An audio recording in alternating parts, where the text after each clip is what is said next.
अस्सलाम वालेकुम, मैं हूं इरम। कुकिंग बाइट्स में आपको वेलकम करती हूं। आज बनेगी हलवाई जैसी लच्छेदार पतीसा बर्फी। पतीसा बर्फी के लच्छे कैसे बनेंगे, पतीसा बर्फी की चाशनी परफेक्ट कैसे होगी, मुंह में घुलने वाली पतीसा बर्फी की सभी टिप्स आपके साथ शेयर करूंगी। सो वीडियो को बगैर स्किप किए एंड तक देखिएगा। चलिए बनाना स्टार्ट करते हैं। बिस्मिल्लाहिर्रहमानिर्रहीम। अस्सलाम वालेकुम व्यूअर्स, कैसे हैं आप सब? उम्मीद है कि सब ठीक होंगे। पतीसा बर्फी बनाने के लिए सबसे पहले कढ़ाई में 1 कप घी शामिल करने के बाद इसको मेल्ट करेंगे।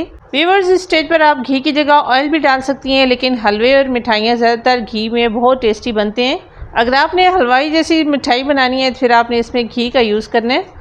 घी मेल्ट होने के बाद फ्लेम को स्लो रखेंगे। इसमें डालेंगे 1 कप बेसन, 100 ग्राम यानी हाफ कप इसमें मैदा शामिल करेंगे। दोनों चीज़ों को आपने अच्छी तरह से छान कर शामिल करना है। व्यूअर्स, अगर आप चाहें तो सिर्फ मैदे या सिर्फ बेसन से भी ये बर्फी बना सकती हैं, लेकिन दोनों चीज़ों को जब मिक्स कर बनाएंगे तो एकदम टेस्ट हलवाई जैसा आएगा।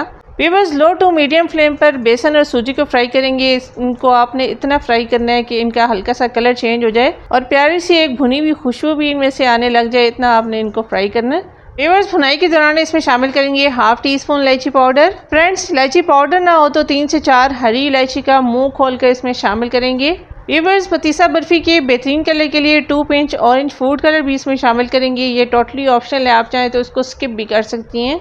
व्यूअर्स, सिर्फ 5 मिनट बाद ही बेसन का कलर चेंज हो चुका है। आप देख सकती हैं इसमें से एक अच्छी सी खुशबू भी भुनी हुई आ रही है। इसका मतलब है बेसन अच्छी तरह से भुन चुका है। फ्लेम को ऑफ करके इस मिक्सचर को ठंडा करेंगे। चलेंगे नेक्स्ट स्टेप की तरफ। व्यूअर्स, पतीसा बर्फी की चाशनी बनाने के लिए सबसे पहले पैन में 1 कप चीनी डालकर इसमें शामिल करेंगे 1/4 कप पानी।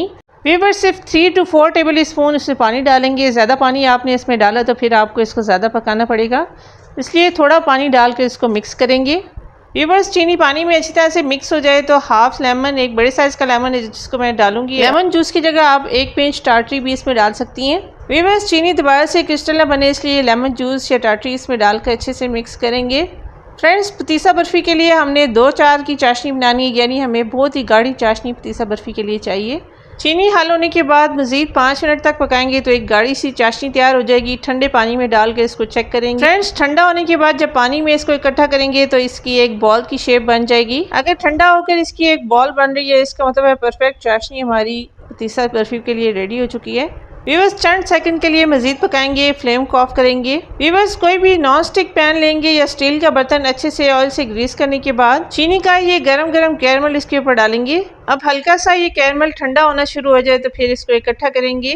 व्यूअर्स, मैं नॉन स्टिक पैन में चाशनी बना रही थी, उसी के ऊपर इसको इकट्ठा भी कर सकते थे, लेकिन बर्तन हमने इसलिए चेंज किया है क्योंकि ये चीनी फ़ौरन से जलना स्टार्ट हो जाती है। इसलिए चीनी की इस चाशनी को आपने जलने से बचाना है। इसलिए आपने किसी स्टील के बर्तन का या किसी नॉन स्टिक पैन को आपने ग्रीस करके यूज़ करना है। ये बस जो बेसन हमने फ्राई करके रखा था चीनी के कैरमल को इसमें शामिल करेंगे। अगर बेसन का मिक्सचर ठंडा हो जाए तो हल्का सा इसको गर्म करेंगे। अब 2 इस तरह से फोर्क लेकर चाशनी के तार खींचेंगे। व्यूअर्स, ये सारा काम आपने जल्दी जल्दी करना है। अगर ये मिक्सचर चीनी का ठंडा हो गया तो फिर तार खींचने में मुश्किल होगी, इसलिए गरम गरम चाशनी को बेसन के साथ अच्छे से मिक्स करते हुए इसके तार खींचेंगे। और ये देखिए व्यूअर्स, कितने परफेक्ट, कितने अच्छे से इसमें लच्छे बन रहे हैं और इसी लच्छों से लच्छेदार पतीसा बर्फी बिल्कुल हलवाई स्टाइल रेडी होगी इंशाल्लाह ताला।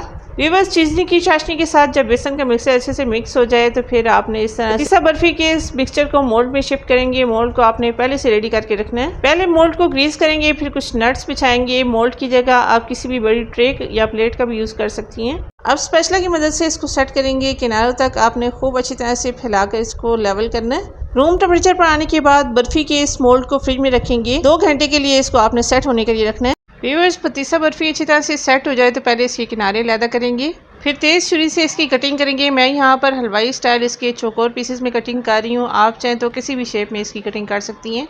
यहाँ पर अपने व्यूअर्स, अपनी प्यारी बहनों से रिक्वेस्ट करूँगी जो पहली बार मेरे चैनल पर आई हैं, रेसिपी ज़रा सी भी अच्छी लगे तो लाइक ज़रूर कीजिएगा। चैनल पे पहली बार आए तो सब्सक्राइब कर लीजिए और ये मज़ेदार हलवाई स्टाइल पतीसा बर्फ़ी आप भी ट्राई ज़रूर कीजिएगा। कमेंट करके मुझे बताइएगा कि आपसे पतीसा बर्फ़ी कैसी बनी। तो मिलते हैं अगली वीडियो में किसी नई अमेजिंग रेसिपी के साथ। तब तक के लिए अल्लाह हाफिज़।